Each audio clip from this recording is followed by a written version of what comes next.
ആദരിക്കണം മാതാപിതാക്കളെ എന്ന്. അബ്ദുല്ലാഹ് ഇബ്നു ഔൻ എന്ന് പറയുന്ന താബീങ്ങളിൽപ്പെട്ട വലിയ പണ്ഡിതൻ, അദ്ദേഹത്തിന്റെ ഉമ്മ അദ്ദേഹത്തോട് വിളിച്ചു, മോനെ അബ്ദുല്ല എന്ന് വിളിച്ചപ്പോ എന്തേ ഉമ്മ എന്ന് തിരിച്ചൊന്ന് പ്രതികരിച്ചു. ശബ്ദം ഒന്ന് കൂടിപ്പോയി. എന്തേ ഉമ്മ എന്ന് തിരിച്ചൊന്ന് പ്രതികരിച്ചതിൽ ശബ്ദം കൂടിപ്പോയി. ആ ശബ്ദം കൂടിപ്പോയ സന്ദർഭത്തിൽ ഇങ്ങനെ ഈ രൂപത്തിൽ പ്രതികരിക്കാൻ പാടില്ലല്ലോ എന്നുള്ളത് മനസ്സിലാക്കി അദ്ദേഹത്തിന്റെ ഹൃദയം വേദനയോട് കൂടിയിട്ട് അള്ളാഹുവിലേക്ക് തിരിഞ്ഞുകൊണ്ട് അതിനൊരു പ്രായശ്ചിത്തമായിട്ട് അദ്ദേഹം ചെയ്തത് എന്താണെന്നറിയോ? ഒരു അടിമയെ വിലക്ക് വാങ്ങിയിട്ട് അങ്ങോട്ട് മോചിപ്പിച്ചു. അള്ളാഹിനോട് പ്രാർത്ഥിക്കുക. എന്തിന്? ഉമ്മ വിളിച്ചിട്ട് ഉമ്മാക്ക് മറുപടി കൊടുത്തതില് ശബ്ദം ഒന്ന് കൂടിപ്പോയപ്പോ ആ ശബ്ദം കൂടിപ്പോയത് അല്ലാഹു സുബ്ഹാനഹു വ തആല തൃപ്തിപ്പെടോ ഇല്ലേ എന്നുള്ളത് പേടിച്ചിട്ടാ അങ്ങനെ ചെയ്തത്. ഒരു അടിമനെ വിലക്ക് വാങ്ങിയിട്ട് മോചിപ്പിച്ചു വന്നു. സഹോദരങ്ങളൊന്ന് ആലോചിച്ച് നോക്കേ, നമ്മൾ ആ രൂപത്തിലൊക്കെ എടുക്കുമ്പോ നമ്മളുടെ മാതാപിതാക്കളോടൊക്കെ നമ്മൾ കാണിക്കുന്ന സമീപനം എന്താ? മാതാപിതാക്കൾ നമ്മളെടുത്തു വന്ന് കാല് നീട്ടി വെച്ചിട്ടിരിക്കും നമ്മൾ, ഇല്ലേ? അവരെ ഒന്ന് റെസ്പെക്ട് ചെയ്യുക എന്ന് പറയുന്നത് ഇസ്ലാം കാണുന്ന വളരെ ഉദാത്തമായിട്ടുള്ള ചില മാതൃകകളുണ്ട്. ആ രൂപത്തിലുള്ള മാതൃകകൾ നമ്മൾ പിൻപറ്റുന്നുണ്ടോ? അതല്ല മാതാപിതാക്കളോട് മോശമായിട്ട് സംസാരിക്കുന്ന പ്രകൃതമാണോ? ഗൗരവവിഷയ സഹോദരങ്ങളെ, ഇതൊക്കെ ഇങ്ങനെ ഒരുപാട് മേഖലകളിൽ തസ്കിയത്തിൻ്റെതായിട്ടുള്ള വിഷയങ്ങൾ സഹോദരങ്ങളെ നമ്മളിൽ കുറഞ്ഞു വരുന്നുണ്ട്. നമ്മൾ ഒരുപാട് മാറ്റങ്ങൾ ആവശ്യമുള്ള ഒരു കാര്യമാണ്. നന്മയിൽ മുന്നേറാൻ നമ്മളെ സംബന്ധിച്ചിടത്തോളം സാധിക്കണമെന്ന് പറയുമ്പോൾ ഈ രൂപത്തിലുള്ള തിന്മകളൊക്കെ നമ്മളിൽ നിന്ന് നീങ്ങിപ്പോയാലാണ് അതിന് സാധിക്കുക എന്നുള്ളതാണ് നമ്മൾ തിരിച്ചറിയേണ്ട ഒരു പ്രധാനപ്പെട്ട വിഷയം. അപ്പൊ നോക്കിയേ, ഇത് ഗൗരവത്തിൽ ചിന്തിക്കുന്ന ആളുകളില്ലേ? ശിർക്ക് ചെയ്യാത്ത, ബിദ്അത്തുകൾ ചെയ്യാത്ത, കബായിറുകളെ തൊട്ട് പേടിച്ചുകൊണ്ട് ജീവിക്കുന്ന ആളുകൾ നമ്മുടെ സമൂഹത്തിലുണ്ട്. അവര് വൻപാപങ്ങളായിട്ടുള്ള കാര്യങ്ങളിൽ നിന്നൊക്കെ വിട്ടുനിൽക്കും. പരലോകത്തിന് വേണ്ടി കിട്ടി പിശാച് അവരെ വെറുതുവിടുവോ? അവരെയും പിശാച് നരകത്തിലേക്ക് എത്തിക്കാൻ വേണ്ടി അവർ ചെയ്യുന്ന നാലാമത്തെ പണി എന്താണെന്നറിയോ? സഗായിറുകൾ ചെയ്യാൻ വേണ്ടിയിട്ട് അവരെ ശൈത്താൻ പ്രേരിപ്പിക്കുമെന്ന്. എന്താ ഈ സഗായിറുകൾ? ചെറുപാപങ്ങളാണ്. വൻപാപങ്ങൾ ചെയ്യാത്തവരെ ചെറുപാപങ്ങൾ ചെയ്യാൻ വേണ്ടിയിട്ട് പ്രേരിപ്പിക്കും. ഈ ചെറുപാപങ്ങൾ എന്ന് പറഞ്ഞു കഴിഞ്ഞാൽ എങ്ങനെയാ നമുക്ക് മനസ്സിലാക്കാൻ സാധിക്കുക? പണ്ഡിതന്മാര് വിശദീകരിച്ചു. അള്ളാഹുവും റസൂലും ഹറാമാക്കിയിട്ടുള്ള ഒരു കാര്യം, ആ കാര്യം നാളെ പരലോകത്ത് ആ ഹറാമായ പ്രവർത്തനം ചെയ്താൽ ഇന്നതാണ് അതിന്റെ ശിക്ഷ എന്ന് പ്രമാണങ്ങളിൽ വന്നിട്ടുണ്ടാകില്ല. ഖുർആനിലോ ഹദീസിലോ ഇന്ന ശിക്ഷയാണ് പരലോകത്ത് ലഭിക്കുക എന്ന് പറയാത്ത കാര്യങ്ങൾ, അല്ലെങ്കിൽ ആ ഒരു തെറ്റ് ചെയ്താൽ ദുനിയാവിൽ വെച്ചുകൊണ്ട് ഇസ്ലാമിക ഭരണകൂടം ഇന്ന ഹദ് കൊടുക്കണം, ഇന്ന ശിക്ഷ നൽകണമെന്ന് പറയാത്ത, പഠിപ്പിക്കാത്ത കാര്യം, അള്ളാഹുവും റസൂലും ലഅനത്ത് ചെല്ലാത്ത ഒരു പാപമായിട്ടുള്ള ഒരു കാര്യം, അതൊക്കെയാണ് ചെറുപാപങ്ങൾ. അപ്പോ കബായിറല്ലാത്ത എല്ലാ ഹറാമുകളും അത് ചെറുപാപങ്ങളാണ്. സഹോദരങ്ങളെ, ചെറുപാപങ്ങൾ അത് നന്മ ചെയ്തു കഴിഞ്ഞാൽ മായ്ച്ചു കിട്ടും. ചെറുപാപങ്ങൾ നന്മയിലൂടെ മായ്ക്കപ്പെടുമെന്നുള്ളതാണ്. നന്മയുമായി ബന്ധപ്പെട്ടുകൊണ്ട് വളരെ വിശാലമായിക്കൊണ്ടാണ് അല്ലാഹു സുബ്ഹാനഹു വ തആല നമ്മളിൽ പ്രതിഫലം നിശ്ചയിച്ചു തന്നിട്ടുള്ളത്. ഒരു നന്മ ചെയ്യാൻ വേണ്ടി ഒരാൾ ഉദ്ദേശിച്ച അയാൾക്ക് ഒരു പ്രതിഫലം ഉദ്ദേശിച്ചാൽ മതി.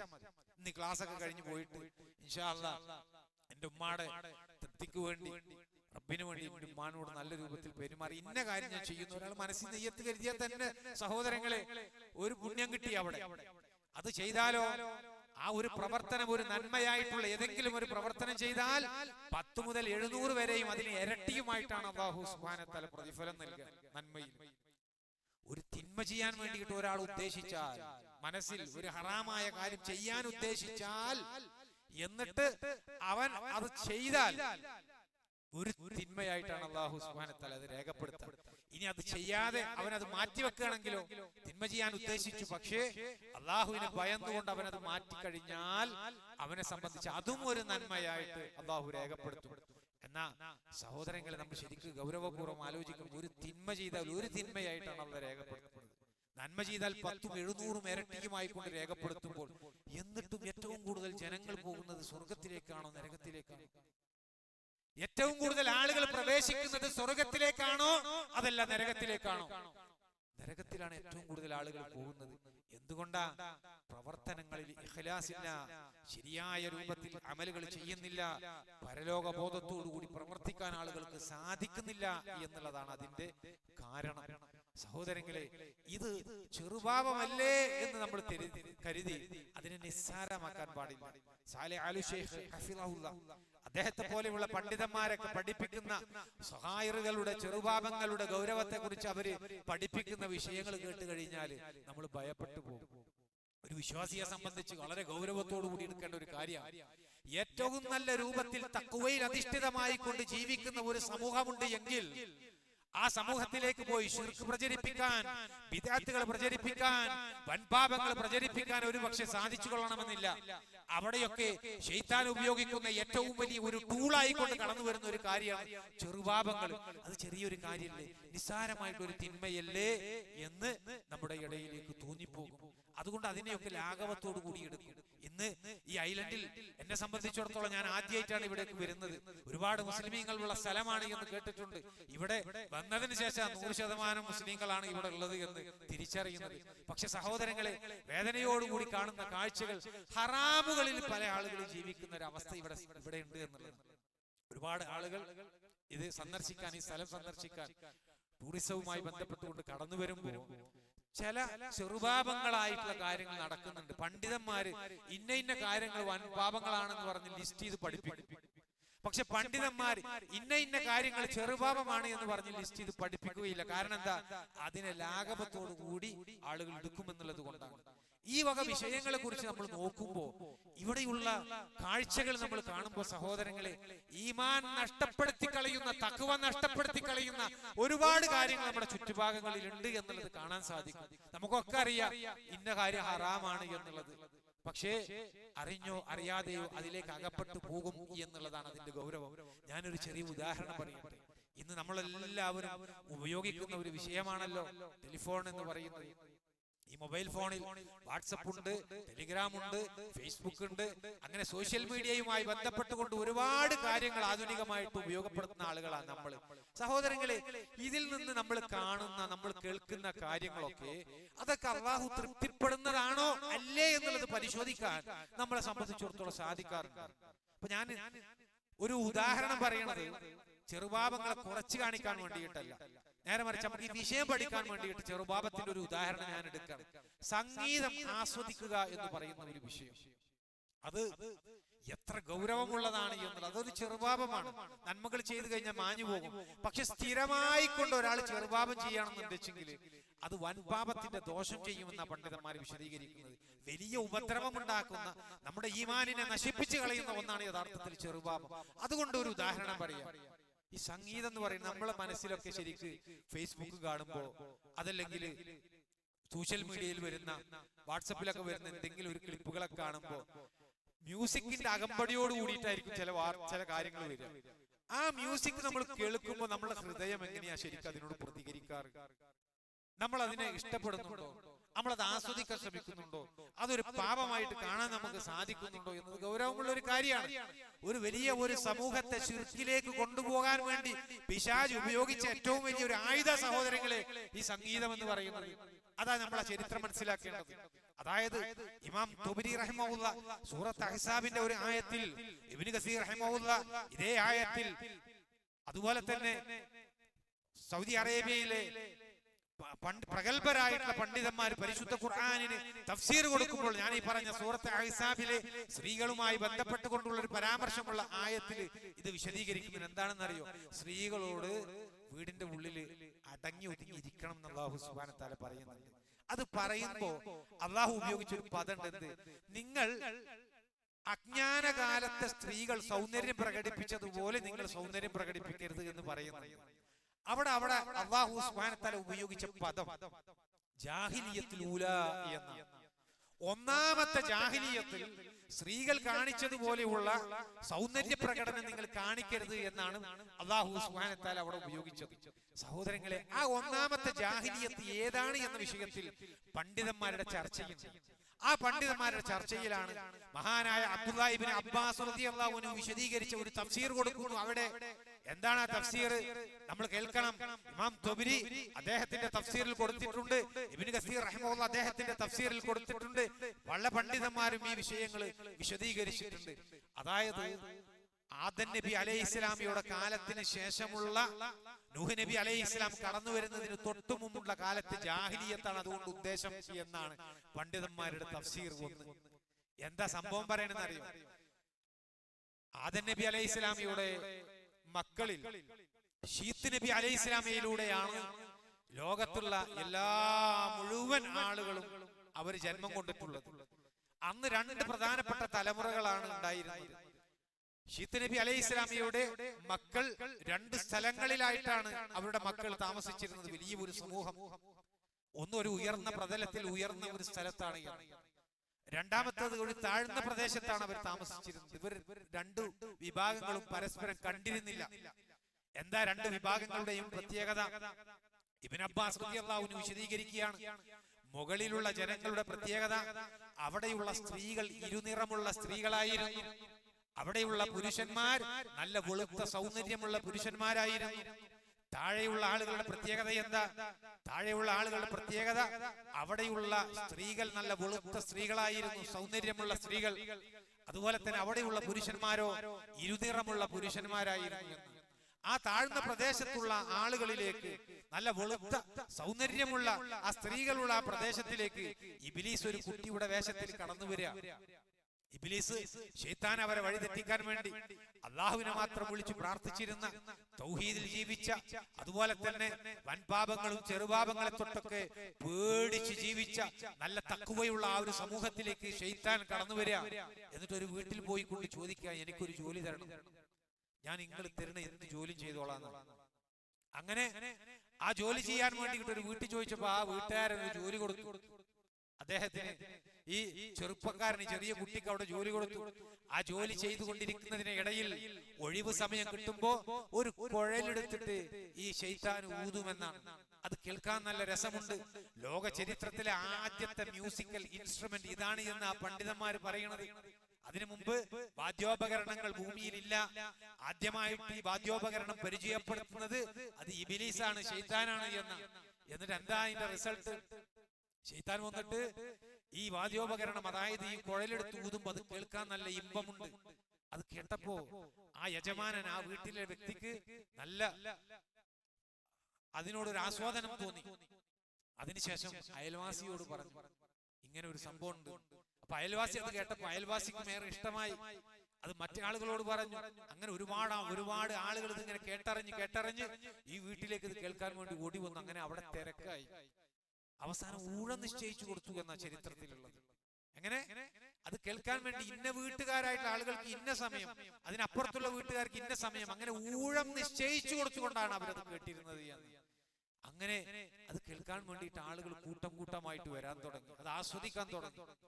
അതിനുശേഷം ആ നാട്ടിലുള്ള പ്രമുഖരായിട്ടുള്ള ആളുകളൊക്കെ ചർച്ച ചെയ്ത് അവർ തീരുമാനിക്കുകയാണ്, വർഷത്തിൽ നമുക്കൊരു ഈദ് സംഘടിപ്പിക്കണം. വർഷത്തിൽ ഒരു ദിവസം തെരഞ്ഞെടുത്ത് ഒരു ആഘോഷ ദിവസമാക്കണം. ആ ആഘോഷ ദിവസത്തിന്റെ മുഖ്യ ഇനം എന്ന് പറയുന്നത് ഈ കുഴലൂത്താണ് എന്ന, പിശാചിന്റെ കുഴലൂത്ത്. അങ്ങനെ വർഷത്തിൽ ഒരു ദിവസം അവർ തെരഞ്ഞെടുത്ത് അങ്ങനെ ആ കുഴലൂത്ത് സംഘടിപ്പിച്ച് ആ കുഴലൂത്ത് കേൾക്കാൻ വേണ്ടിയിട്ട് അവിടെയുള്ള ജനങ്ങളൊക്കെ കൂട്ടമായിട്ട് വരുമ്പോ ഓരോ വർഷം കഴിയുന്തോറും വീട്ടിന്റെ ഉള്ളിൽ സൂക്ഷ്മതയോടുകൂടി കഴിഞ്ഞിരുന്ന സ്ത്രീകൾ പുറത്തിറങ്ങാൻ തുടങ്ങി. എന്തിന്? ഇത് കേൾക്കാൻ വേണ്ടിയിട്ട്, ഇത് കാണാൻ വേണ്ടിയിട്ട്. നിങ്ങളൊന്ന് ആലോചിക്കണം, നല്ല തഖ്വയിൽ ജീവിച്ചിരുന്ന ഒരു സമൂഹത്തെ പതുക്കെ അള്ളാഹുവിന്റെ മാർഗത്തിൽ നിന്ന് വഴിതെറ്റിക്കാൻ വേണ്ടിയിട്ട് ഒന്നാമത്തെ ടൂളായിട്ട് ശൈത്താൻ കടന്നു വന്നിരിക്കുകയാണ്. ആ ടൂൾ ഉപയോഗപ്പെടുത്തിക്കൊണ്ട് അത് കേൾക്കാൻ വേണ്ടിയിട്ട് സ്ത്രീകൾ പുറത്തു വരാൻ തുടങ്ങി. പിന്നെയും വർഷങ്ങൾ ഇങ്ങനെ കഴിഞ്ഞുപോയി. ആ വർഷങ്ങൾ കഴിഞ്ഞുപോയി കുറച്ച് കഴിഞ്ഞപ്പോ സ്ത്രീകൾ സൗന്ദര്യം പ്രകടിപ്പിച്ചുകൊണ്ട് അവർക്കിടയിൽ ഇഖ്തിലാത്ത് സംഭവിക്കാൻ തുടങ്ങി, കൂടിച്ചേരൽ സംഭവിക്കാൻ തുടങ്ങി. ആണും പെണ്ണും ഒക്കെ ഒരുമിച്ച് ചേർന്നുകൊണ്ട് ഈ ആഘോഷം അവർ കേൾക്കും. ആ ആഘോഷത്തിൽ മുഖ്യ ഇനം ഈ പിശാചിന്റെ കുഴലൂത്ത. അങ്ങനെ അവരുടെ തഖ്വ പതുക്കെ നഷ്ടപ്പെടുത്തി കളഞ്ഞു എന്നുള്ളത് നിങ്ങൾ ആലോചിച്ചു നോക്കി സഹോദരങ്ങളെ. അള്ളാഹുവിനെ മാത്രം ആരാധിച്ചിരുന്ന, അള്ളാഹു സുബ്ഹാനഹു വ തആല നിശ്ചയിച്ച അതിർവരമ്പുകളെ സൂക്ഷിച്ചുകൊണ്ട് ജീവിച്ച ഒരു സമൂഹത്തിന്റെ ഇടയിലേക്ക് പിശാച് ഒരു വാദ്യോപകരണമായിട്ട് കടന്നു വന്ന് അവരതിലേക്ക് ശ്രദ്ധ ആകർഷിപ്പിച്ച് പതുക്കെ പതുക്കെ ഹൃദയത്തിന്റെ ഉള്ളിലുള്ള ദൈവിക ബോധത്തെ അതിനെ നഷ്ടപ്പെടുത്തി അവരെ എന്തിലേക്ക് കൊണ്ടുവരാൻ, ഹറാമായിട്ടുള്ള കാര്യങ്ങളിലേക്ക് കൊണ്ടുവരാൻ വേണ്ടിയിട്ട് ബോധപൂർവമായിട്ട് ശ്രമിച്ചു. അങ്ങനെ ആണും പെണ്ണുമൊക്കെ കൂടിച്ചേർന്നുകൊണ്ട് അവരിതൊക്കെ ആസ്വദിക്കുന്ന ഒരു അവസ്ഥയിലേക്ക് എത്തി. അത് കഴിഞ്ഞതിന് ശേഷമാണ് ഒരു ദിവസം ഈ ആഘോഷം നടന്നുകൊണ്ടിരിക്കുന്ന സന്ദർഭത്തില് മുകളിൽ തട്ടിലുള്ള ആളുകൾ, അവിടെയുള്ള പുരുഷന്മാരായിട്ടുള്ള ആളുകൾ, നല്ല സൗന്ദര്യമുള്ള പുരുഷന്മാരായിട്ടുള്ള ആളുകൾ, അവർ വഴിതെറ്റിക്കൊണ്ട് ഈ സമൂഹത്തിന്റെ അടുക്കലൂടെ അവർ യാത്ര ചെയ്യുന്നത്. അവർ രണ്ട് കാഴ്ചകൾ കണ്ടു. ജീവിതത്തിൽ ആദ്യമായിട്ടാണ് ആ രണ്ട് കാഴ്ചകൾ അവർ കാണുന്നത്. ഒന്ന്, നല്ല സൗന്ദര്യമുള്ള സ്ത്രീകൾ അവർ പുറത്ത് മറ്റു പുരുഷന്മാരുമായിട്ടൊക്കെ കൂടിക്കലർന്നുകൊണ്ട് അവര് ജീവിക്കുന്ന അവസ്ഥ. രണ്ടാമത്തെ കാഴ്ച അവർ കാണുന്നത് ഈ പിശാചിന്റെ വാദ്യോപകരണം ഉപയോഗപ്പെടുത്തുന്നതാണ്. അവർ ജീവിതത്തിൽ ആദ്യമായിട്ട് അത് കേൾക്കുന്നത്. ഇതെന്താണ് സംഭവം എന്നൊക്കെ അന്വേഷിച്ച് അവരവരുടെ നാട്ടിൽ പോയിട്ട് ഈ വിവരങ്ങൾ പറഞ്ഞു. പിന്നീട് അവർ വീണ്ടും ഈ ആഘോഷങ്ങൾ കാണാൻ ഈ വർഷങ്ങളിൽ എത്തുന്ന പതിവുണ്ടായി എന്നത്. സഹോദരങ്ങളെ, ഇങ്ങനെയാണ് അവരുടെ ആദം നബി അലൈഹി ഇസ്ലാമിയുടെ മക്കളില് തഖ്വ നഷ്ടപ്പെടുത്തി കളഞ്ഞത് ശൈത്താൻ. പിന്നെ കുറച്ചും കൂടി കാലം മുമ്പോട്ട് പോയതിന് ശേഷമാണ് അവരെന്ത് ചെയ്തത്? അവരിലേക്ക് നൂഹ് നബി അലൈഹി ഇസ്ലാം കടന്നു വരേണ്ട സാഹചര്യം ഉണ്ടായത്. അവർ ശിർക്ക് ചെയ്യുന്ന അവസ്ഥയിലേക്ക് എത്തുന്നത് എന്നർത്ഥം. നേരിട്ട് വന്നുകൊണ്ട് പിശാച് അവരെ വഴിതെറ്റിക്കാൻ വേണ്ടിയിട്ട് ആദ്യമായി കൊണ്ട് ശിർക്ക് ചെയ്യിക്കുകയല്ല ശൈത്താൻ ചെയ്തിട്ടുള്ളത്. നേരെ മറിച്ച് ചെയ്തതെന്താ? പിശാച് ആദ്യമായിട്ട് വന്ന് അവരെ കൊണ്ട് ഈ പറഞ്ഞ രൂപത്തിലുള്ള കബായിറുകളും സഗായിറുകളും വൻപാപങ്ങളും ചെറുപാപങ്ങളും ചെയ്യാൻ വേണ്ടിയിട്ടുള്ള പ്രേരണ നൽകുക ചെയ്തത്. അങ്ങനെ അവരുടെ ഹൃദയത്തിന്റെ ഉള്ളിലുള്ള തഖ്വ നഷ്ടപ്പെടുത്തി കളഞ്ഞതിന് ശേഷമാണ് അവർ ശിർക്കിലേക്ക് കൊണ്ടുപോകുന്ന പണി പിശാച് ആരംഭിക്കുന്നത് എന്നർത്ഥം. അപ്പൊ സഹോദരങ്ങളെ, എന്താ ഇതിൽ പാഠം നമുക്കുള്ളത്? ഈ നാട്ടിലുള്ള ആളുകളെ നമ്മൾ കാണുമ്പോൾ ഇങ്ങനെയുള്ള തിന്മകളൊക്കെ നമ്മുടെ സമൂഹത്തിൽ ഇങ്ങനെ നടക്കുമ്പോ, അതായത് സൗന്ദര്യ പ്രകടനമായി അർദ്ധനഗ്നരായിട്ടുള്ള സ്ത്രീകൾ ഇങ്ങനെ പോകുന്ന കാഴ്ചകൾ നമ്മൾ കാണുക. അതേപോലെ തന്നെ അത്തരം കാഴ്ചകൾ മൊബൈലിലൂടെ കാണുക, സംഗീതം ആസ്വദിക്കുക, ഇതൊക്കെ ഉണ്ടാകുമ്പോ ഹൃദയത്തിന്റെ ഉള്ളിൽ ഒരു ചൊറിച്ചിൽ നമുക്ക് അനുഭവപ്പെടുന്നില്ല എങ്കിൽ ഇത് ഹറാമാണ്, ഇത് തിന്മയാണ്, ഇതിൽ നിന്ന് വിട്ടുനിൽക്കണമെന്നുള്ള ഒരു ചിന്ത നമ്മളെ സംബന്ധിച്ചിടത്തോളം ഉണ്ടാകുന്നില്ല എങ്കിൽ സഹോദരങ്ങളെ, വിഷയം ഗൗരവമാണ്. നമ്മൾ ശരിയായ ഈമാനോട് കൂടിയിട്ടല്ല നമ്മളുടെ അവസ്ഥയുള്ളത് എന്ന് നമ്മൾ പരിശോധിക്കേണ്ട. അത്തരം ആളുകൾ നന്മയിലേക്ക് ക്ഷണിച്ച് വരൂല. ഇവിടെ നമുക്ക് പ്രബോധനം ചെയ്യാനുണ്ട്, ഇവിടെ ഖുർആൻ ക്ലാസ് നടക്കാനുണ്ട് എന്ന് പറയുമ്പോ ഈ രൂപത്തിലുള്ള അസുഖങ്ങളുമായി നടക്കുന്ന ആളുകളെ നന്മയിലെ പ്രേരണയായിക്കൊണ്ട് നമ്മുടെ മുമ്പിലേക്ക് അവരെ കിട്ടൂല എന്നുള്ളതാണ് നമ്മൾ തിരിച്ചറിയേണ്ടത്. ഇത് രക്ഷപ്പെടണമെങ്കിൽ വളരെ കഠിനമായിക്കൊണ്ട് തന്നെ നമ്മളുടെ നഫ്സിനോട് നമ്മൾ ജിഹാദ് ചെയ്യണം. മനസ്സിലായോ? അങ്ങനത്തെ ഒരു സാഹചര്യം നമ്മുടെ നാട്ടിൽ ജീവിക്കുന്ന ആളുകൾക്ക്, അല്ലെങ്കിൽ ഇന്ന് ലോകത്ത് ജീവിക്കുന്ന ആളുകൾക്കൊക്കെ ഉണ്ട് എന്നുള്ളതാണ് തിരിച്ചറിയേണ്ടത്. ഈ ചെറുപാപങ്ങളുടെ പ്രത്യേകത എന്താ? ചെറുപാപങ്ങൾ ചെയ്തു കഴിഞ്ഞാൽ നന്മകളിലൂടെ അതിനെ മായ്ച്ചു കളയാൻ സാധിക്കും എന്നുള്ളതാണ്. അപ്പൊ സഹോദരങ്ങൾ, ധാരാളം നന്മകൾ ചെയ്തുകൊണ്ട് ഇത്തരം ചെറുപാപങ്ങൾ മായ്ച്ചു കളയാൻ വേണ്ടിയിട്ട് നമ്മൾ പണിയെടുക്കണം. ഇത് നാലും ശ്രദ്ധിക്കുന്ന ആളുകളുണ്ട്.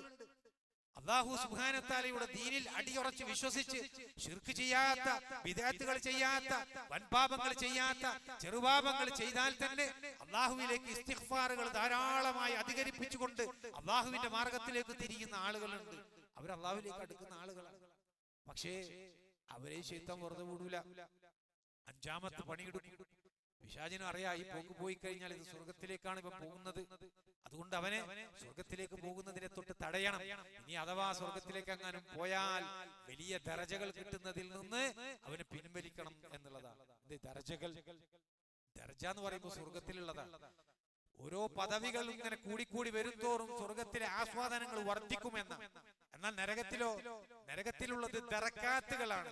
അത് ആഴത്തിലേക്ക് പോകും തോറും അതിന്റെ ശിക്ഷയുടെ ആധിക്യം കൂടും. ദറക്കാത്തുകൾ, സ്വർഗ ദർജകളാണ്, അത് മുകളിലേക്കാണ്. അപ്പോ സഹോദരങ്ങളെ, ഇവിടെ ആ ദർജകളിലേക്ക് കയറിപ്പോകുന്നതിനെ തൊട്ട് തടയാൻ വേണ്ടിയിട്ട് പിശാച് അവിടെ അഞ്ചാമത്തെ കെണി ഉപയോഗിക്കും. അതെന്താണെന്നറിയോ?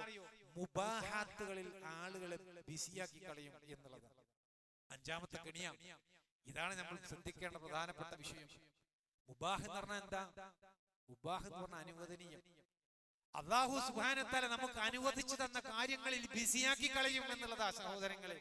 എന്തെങ്കിലും ഒരു നന്മയായിട്ട് ഒരു കാര്യത്തിലേക്ക് നമ്മൾ ക്ഷണിച്ചാൽ കടന്നു വരും. ഒരു ഖുർആൻ ക്ലാസ് നമുക്ക് വെക്കണ്ടേ, ഒരു വിജ്ഞാനവേദി സംഘടിപ്പിക്കണ്ടേ, ഇവിടെയുള്ള ആളുകൾക്കിടയിൽ ദഅവത്ത് നിർവഹിക്കണ്ടേ, നല്ല നല്ല കാര്യങ്ങൾ ഒരുപാട് ചെയ്യാനുണ്ട്. ഒരു മീറ്റിംഗിലേക്ക് നിങ്ങളൊന്ന് വരണം, ഒരു ക്ലാസ്സിലേക്ക് നിങ്ങളൊന്ന് വരണം, നാളെ ഇന്ന ആളെ പോയി നമുക്കൊന്ന് കാണണം, ഇങ്ങനെയൊക്കെ പറഞ്ഞുകൊണ്ട് നന്മയിലേക്ക് ആളുകൾ ക്ഷണിക്കുമ്പോ ഇല്ല കുറച്ച് ബിസിയാണ്. എന്താ ബിസി?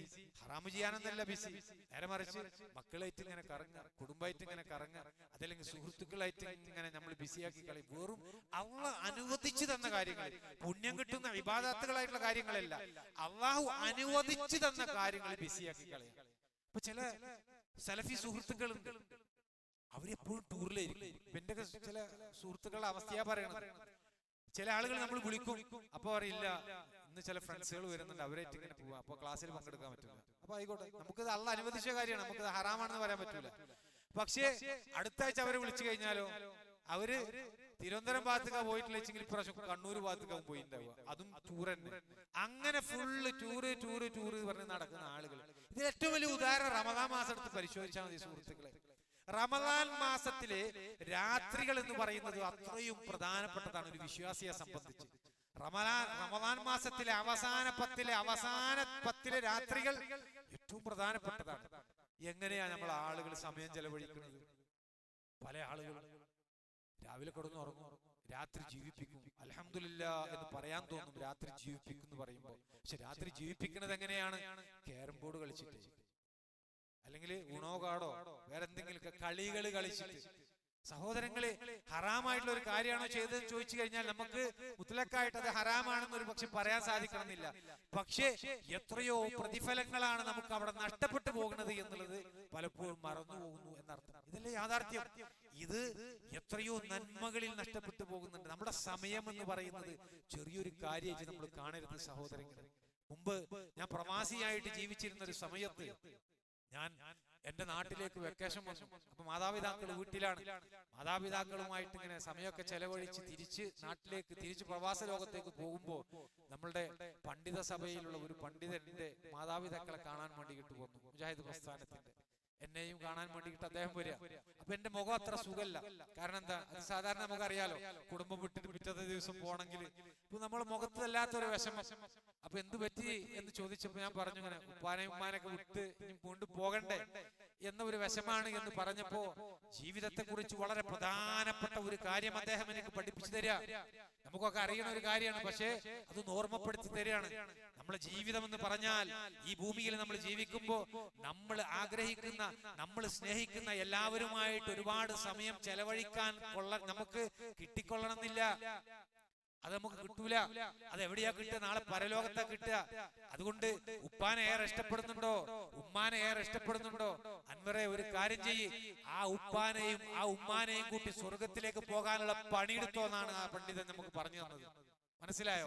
ഇവിടെ എന്റെ മക്കളെ എനിക്ക് ഏറെ ഇഷ്ടമാണ്, എന്റെ ബാപ്പാനെ, എന്റെ ഭാര്യനെ, എന്റെ സുഹൃത്തുക്കളെ, അങ്ങനെ ഇഷ്ടവും പറഞ്ഞ് എല്ലാ സമയവും സഹോദരങ്ങളെ അവരുമായിട്ട് ഇങ്ങനെ ഇരിക്കുകയാണ്. ഒരു നന്മയും നമ്മൾ പ്രവർത്തിക്കുന്നില്ല എങ്കിൽ നഷ്ടക്കാരായി പോകും നമ്മൾ. ഇത് ശൈത്താന കണിയായിട്ടാണ് പണ്ഡിതന്മാര് പഠിപ്പിച്ചു തരുന്നത്. മുബാഹാത്തുകളിൽ ബിസിയാക്കി കളയുന്ന പറയുന്നത്. നമ്മൾ ചെയ്യേണ്ട ഒരുപാട് നന്മകളെ തൊട്ട് അശ്രദ്ധനാക്കിക്കൊണ്ട് നമ്മുടെ സമൂഹത്തിൽ ഒരുപാട് പ്രതിഫലം കിട്ടുന്ന കാര്യങ്ങളെ തൊട്ട് തടയുന്ന ഒരു പ്രവർത്തനമാണ് അവർ ചെയ്യാന്ന് പറഞ്ഞു വന്നതിന്റെ താല്പര്യം. നമ്മളൊന്ന് ആലോചിച്ച് നോക്കൂ സഹോദരങ്ങളെ. രാവിലെ ഇന്നലെയും ഇവിടെ സംസാരിച്ച ഒരു വിഷയമാണ്. നമ്മളെ സംബന്ധിച്ച് ഏറ്റവും അധികം പ്രതിഫലം കിട്ടാനുള്ള ഒരു പ്രധാനപ്പെട്ട ഒരു കാര്യം നന്മ കൽപ്പിക്കുക, തിന്മ വിരോധിക്കുക എന്ന് പറയുന്നത്. അതിനാണല്ലോ നമ്മൾ ഈ സംഘടന ഒക്കെ ഉണ്ടാക്കുന്നത്. സംഘടന എന്ന് പറയുന്നത് എന്തിനാ? അതൊരു ബഹുമതിക്ക് വേണ്ടിയിട്ടല്ല. നേരെ മറിച്ച് ആ സംഘടനയിലൂടെ നമ്മൾ ഒരുമിച്ചിരുന്ന് ഒരുമിച്ച് നമ്മുടെ നാട്ടിലെ വിഷയങ്ങൾ ചർച്ച ചെയ്ത് ജനങ്ങളെ നന്മയിലേക്ക് വളരെ ക്രിയാത്മകമായിട്ട്, വളരെ ആസൂത്രിതമായ നിലക്ക്, വ്യവസ്ഥാപിതമായ നിലക്ക് നമുക്ക് കൊണ്ടുവരാൻ വേണ്ടിയിട്ട്. അതുകൊണ്ടാ പണ്ഡിതന്മാരോട് ചോദിച്ചു കഴിഞ്ഞാൽ പറയും, സംഘടനയെ കുറിച്ച് ചോദിച്ചാൽ അത് ഇദാരിയാണ് എന്നാ പറയാം. എന്താ ഇദാരി? ഇദാരി എന്ന് പറഞ്ഞാൽ അഡ്മിനിസ്ട്രേഷൻ. ഒരു അഡ്മിനിസ്ട്രേഷൻ ഓഫീസുകളിലൊക്കെ നമ്മൾ കണ്ടിട്ടുണ്ടാവും. അവിടെ സെക്രട്ടറി, പ്രസിഡന്റ് എന്നൊക്കെ പണ്ട് കുറെ, എന്തിനാണ് അങ്ങനെ പ്രസിഡന്റ്, സെക്രട്ടറി, സിഇഒ എന്നൊക്കെ പറഞ്ഞിട്ടുള്ള കാര്യങ്ങൾ കമ്പനിയിൽ, ആ കമ്പനി വ്യവസ്ഥാപിതമായി കൊണ്ടുപോകാനാണ്. അതേപോലെയുള്ള ഒരു ഇദാരിയായിട്ടുള്ള ഒരു സംഗതിയാണ് ഈ വ്യവസ്ഥ. എന്തിനാ? നമ്മുടെ നാട്ടിൽ ദഅവത്ത് നടത്താൻ വേണ്ടിയിട്ടാണ്. ഈ നാട്ടിൽ, ഈ പ്രദേശത്തുള്ള ആളുകൾ അവരെ കൊത്തിക്കൊണ്ടുപോകുക സഹോദരങ്ങളെ ശൈത്താൻ ചെയ്യുന്നത്. ഇത് കണ്ടുകൊണ്ട് നിൽക്കുക നമ്മളൊക്കെ ഇല്ലേ? നമ്മുടെ എത്രയോ മുസ്ലിമീങ്ങളായിട്ടുള്ള സ്ത്രീകൾ അവർ പുറത്തു നടക്കുമ്പോൾ തലയിൽ പോലും അവർ തട്ടമിടുന്നില്ല. അവർ കാണുന്ന കാഴ്ച എന്താ? വളരെ പാശ്ചാത്യ ലോകത്തുള്ള ഒരു കൾച്ചർ ഇവിടേക്ക് ഇങ്ങനെ ഇറക്കുമതി ചെയ്തുകൊണ്ടിരിക്കുക. സമീപ ഭാവിയിൽ ഇതെല്ലാം നശിക്കുന്ന അവതാളത്തിലേക്കാകുന്ന ഒരു അവസ്ഥാവിശേഷം ഉണ്ടാകും. വ്യഭിചാരം വർദ്ധിക്കുന്ന ഒരു അവസ്ഥയുണ്ടാവും. മക്കളെ നമുക്ക് പിടിച്ചാൽ കിട്ടാത്ത അവസ്ഥയുണ്ടാകും. ഒരുപാട് ദുരന്തങ്ങൾ നമ്മൾ കാണേണ്ടി വരുന്ന അവസ്ഥകൾ ഉണ്ടാകും. ഇതിനൊക്കെ നമ്മൾ ഇപ്പോഴേ തടയിട്ടില്ല എങ്കിൽ, ഇതൊക്കെ ദഅവത്ത് ചെയ്തുകൊണ്ട് ഇതിനെ പ്രതിരോധിക്കാൻ നമുക്ക് സാധിച്ചിട്ടില്ല എങ്കിൽ അല്ലാഹു സുബ്ഹാനഹു വതആലയിൽ നിന്നുള്ള ശിക്ഷയും ഇറങ്ങി വരും, അദാബും ഇറങ്ങി വരും. ഇവിടെ എന്നുള്ളതല്ല, ലോകത്ത് മുഴുവൻ അങ്ങനെയാണ് അല്ലാഹുവിന്റെ ചര്യ. ഖുർആൻ പഠിപ്പിച്ചു തരുന്ന ഒരു വിഷയമാണ് ഇത്. അപ്പൊ അതുകൊണ്ട് നമ്മൾ മുബാഹാത്തുകളിൽ ബിസിയാക്കി കളയാ എന്ന് പറയുന്ന ഒരു സംഗതിയെ തൊട്ട് നമ്മൾ പേടിക്കണം. ബിസിയാക്കി കളയും ശൈത്താൻ. അള്ളാഹ് അനുവദിച്ച കാര്യങ്ങളിലാണ് ബിസി, പക്ഷെ പുണ്യം കിട്ടുന്ന കാര്യങ്ങളിലല്ല. ഇത് പിശാചിന്റെ കുതന്ത്രമായി കൊണ്ട് പണ്ഡിതന്മാര് പഠിപ്പിച്ചതാണ്. സഹോദരങ്ങൾ, ഈ 5 സൂക്ഷിക്കുന്ന ആളുകളുടെ അവസ്ഥ എന്തായിരിക്കും? ഈ 5 സൂക്ഷിക്കുന്ന ആളുകൾ ശിർക്ക് ചെയ്യാത്ത, ബിദ്അത്തുകൾ ചെയ്യാത്ത, കബായിറുകളെ തൊട്ട് പേടിച്ചുകൊണ്ട്, വൻപാപങ്ങളെ തൊട്ട് പേടിച്ചുകൊണ്ട്, സ്വഗായിറുകളെ തൊട്ട് പേടിച്ചുകൊണ്ട്, മുബാഹാത്തുകളായ അള്ളാഹ് അനുവദിച്ച കാര്യങ്ങളിൽ ഒരു സമയപരിധി നിശ്ചയിച്ച്, അതൊക്കെ കുറച്ചാകാം പക്ഷെ കൂടുതലാകാതെ അതൊക്കെ സൂക്ഷിച്ച് ജീവിക്കുന്ന ആളുകൾ അള്ളാഹുവിലേക്ക് അടുത്ത ആളുകളാണ്. അവരെ ശൈത്താൻ ഉപയോഗിക്കുന്ന 6ാമത്തെ കെണി എന്താണെന്നറിയോ? നമ്മുടെ മുമ്പിൽ 2 കർമ്മങ്ങൾ അതുണ്ട് എങ്കിൽ ആ കർമ്മങ്ങളിൽ ഏതാണ് നമ്മൾ തിരഞ്ഞെടുക്കേണ്ടത് എന്ന വിഷയത്തിൽ അതിൽ പ്രതിഫലം കുറഞ്ഞ കർമ്മം എടുക്കാൻ വേണ്ടിയിട്ട് പിശാച് പ്രേരിപ്പിക്കുന്ന നമ്മളെ. പ്രതിഫലം കുറഞ്ഞത് എന്താ? കൂടുതൽ എടുത്തു കഴിഞ്ഞാൽ അവന്റെ ദർജ കൂടി പോകും. അതുകൊണ്ട് അത് ശരിയാകില്ല. കുറഞ്ഞ പ്രതിഫലം കിട്ടുന്നത് അതിലേക്ക് അവന്റെ ശ്രദ്ധ കൊണ്ടുപോകുമെന്ന്. ഇതുമൊക്കെ ഏറെ വിശദീകരിക്കേണ്ട ഇസ്ലാമിലെ ഔലവിയാത്തുമായി ബന്ധപ്പെട്ട, മുൻഗണനയുമായി ബന്ധപ്പെട്ട ചർച്ചകളിലുള്ളതാണ്. ഒരു ഉദാഹരണം പറഞ്ഞാൽ നിങ്ങൾക്ക് മനസ്സിലാകാൻ വേണ്ടിയിട്ട്, ബാങ്കിന്റെയും ഇഖാമത്തിന്റെയും ഇടയിൽ ആളുകൾ ചെയ്യേണ്ട കാര്യം എന്താ? അള്ളാഹിനോട് പ്രാർത്ഥിക്കലാണ്, ദുആ ചെയ്യലാണ്. അതാണ് അവിടെ പുണ്യമായിട്ടുള്ള ഒരു കാര്യം. കാരണം നമ്മുടെ പ്രാർത്ഥന അല്ലാഹു സുബ്ഹാനഹു വതആല കേൾക്കുമെന്ന് ഉറപ്പുള്ള ഒരു സമയം. പക്ഷെ പലപ്പോഴും പ്രത്യേകിച്ച് റമദാൻ മാസത്തിലൊക്കെ നമുക്ക് കാണാൻ സാധിക്കും, ആളുകൾ പള്ളിയിൽ വന്നിട്ട് ഖുർആൻ ഓതും. ആ സമയത്ത് ഖുർആൻ ഓതുന്നത് തെറ്റായ കാര്യമാണോ? അല്ല. ഖുർആൻ ഓതാൽ പ്രതിഫലം കിട്ടും. ഒരുപാട് പ്രതിഫലമുള്ള ഒരു കാര്യമാണ് ഖുർആൻ പാരായണം ചെയ്യുക, പ്രത്യേകിച്ച് പള്ളിയിൽ. പക്ഷേ അത് പിന്നെയും പാരായണം ചെയ്യാം. നിസ്കാരത്തിന് മുമ്പ്, നിസ്കാരത്തിന് ശേഷമൊക്കെ പാരായണം ചെയ്യാം. ബാങ്കിന്റെയും ഇഖാമത്തിന്റെയും ഇടയിൽ പ്രാർത്ഥിക്കുകയാണ് ചെയ്യേണ്ടത് അള്ളാഹിനോട്. അപ്പോ ഈ വക വിഷയങ്ങൾ, മുന്തിയ പ്രതിഫലം ഏത് എന്നുള്ളതൊക്കെ മനസ്സിലാക്കി അതിനനുസരിച്ച് കൊണ്ട് പ്രവർത്തിക്കാൻ സാധിക്കും എന്നുള്ളതാണ് അള്ളാഹുവിന്റെ ഔലിയാക്കളായിട്ടുള്ള ആളുകളുടെ അവസ്ഥയായി പറയുന്നത്. 6ാമത്തത്, ഇവരെയും ശൈത്താൻ വെറുതെ വിടൂല. ഇത്തരം ആളുകൾ ഇങ്ങനെ സൂക്ഷ്മത കാണിച്ചുകൊണ്ട് ജീവിക്കുന്ന ആളുകളെയും അവസാനത്തെ കെണിയിലേക്ക് ചാടിക്കാൻ വേണ്ടി പിശാച് ഉപയോഗിക്കുന്ന അവസാനത്തെ കുതന്ത്രമാണ് അവർക്കെതിരിൽ ശത്രുക്കളെ ഉണ്ടാക്കി വിടുക എന്നുള്ളത്. 7ാമത്തെ കെണി ഞാൻ അവസാനിപ്പിക്കാതെ കൂടി പറഞ്ഞു കൊടുത്തു. 7ാമത്തെ കെണി എന്താണ്? അവർക്കെതിരിൽ ശത്രുക്കൾ ഉണ്ടാക്കി വിടുക എന്നുള്ളതാണ്. നന്നായിട്ട് അള്ളാന്റെ മാർഗത്തിൽ ദഅവത്ത് ചെയ്യുന്ന, പ്രബോധനം ചെയ്യുന്ന ആളുകൾക്ക് ശത്രുക്കളായിട്ടുള്ള ആളുകൾ ഒരുപാട് മുമ്പിലേക്ക് വരും. ആരെ ശത്രുക്കൾ? ചിലപ്പോൾ ഭാര്യയാകും, ചിലപ്പോൾ ഉപ്പയാകും, ചിലപ്പോൾ ഉമ്മയാകും, ചിലപ്പോൾ സഹോദരങ്ങളാകും, മക്കളാകും, വേണ്ടപ്പെട്ട സുഹൃത്തുക്കളാകും. നമ്മൾ ഏറെ ഹൃദയത്തിൽ ഇഷ്ടപ്പെടുന്ന ആളുകളായിരിക്കും നമ്മുടെ ശത്രുവായിട്ട് വരിക. എന്നിട്ടോ നമ്മളെ കുറിച്ച് ഇല്ലാത്തതും മറ്റൊക്കെ പ്രചരിപ്പിച്ച് നമ്മളെ തളർത്താൻ വേണ്ടിയിട്ട് പിശാച് പരിശ്രമിക്കും. ഈ രൂപത്തിലുള്ള കെണികൾ ഏറ്റവും കൂടുതൽ അകപ്പെട്ടു പോയിട്ടുള്ളത് ആരാണെന്നറിയോ? അമ്പിയാക്കന്മാരാണ്. പിന്നെ ഈമാനോട് ഏറ്റവും അടുത്തു നിൽക്കുന്ന ആളുകൾ. ചരിത്രമേറെ പരിശോധിച്ചു കഴിഞ്ഞാൽ 1400 വർഷങ്ങളുടെ ചരിത്രം പരിശോധിച്ചാൽ പ്രവാചകന്മാർ, റസൂലുള്ളാഹി സ്വല്ലല്ലാഹു അലൈഹി വസല്ലമയുടെ, സ്വഹാബത്തിന്റെ, താബിഈങ്ങളുടെ, തബഉ താബിഈങ്ങളുടെ, അതുപോലെ തന്നെ അഹ്ലു സുന്നത്തിന്റെ ഇമാമിങ്ങളുടെ ഒക്കെ ചരിത്രങ്ങളിൽ നമുക്കിത് കാണാൻ സാധിക്കും. എന്തിനേറെ കേരളക്കരയിൽ മുജാഹിദ് പ്രസ്ഥാനത്തിന്റെ ദഅവ പ്രവർത്തനങ്ങൾക്ക് നേതൃത്വം കൊടുത്ത നമ്മുടെ പണ്ഡിതന്മാരും ഈ രൂപത്തിലുള്ള പരീക്ഷണങ്ങൾ നേരിട്ടുള്ളത് നമുക്ക് കാണാൻ സാധിക്കും. ഇതൊക്കെ പിശാച് ഉണ്ടാക്കുന്ന കെണിയാണ് എന്നുള്ളത് തിരിച്ചറിയണം. സഹോദരങ്ങളെ, ഞാൻ അവസാനിപ്പിക്കുമ്പോ ചോദിക്കട്ടെ, 7 പ്രധാനപ്പെട്ട കാര്യങ്ങളെ കുറിച്ച് ഞാൻ ഇവിടെ സംസാരിച്ചു. ഇതിലൊന്നിൽ നമ്മളുണ്ട് എന്നുള്ള കാര്യം ഉറപ്പാണ്.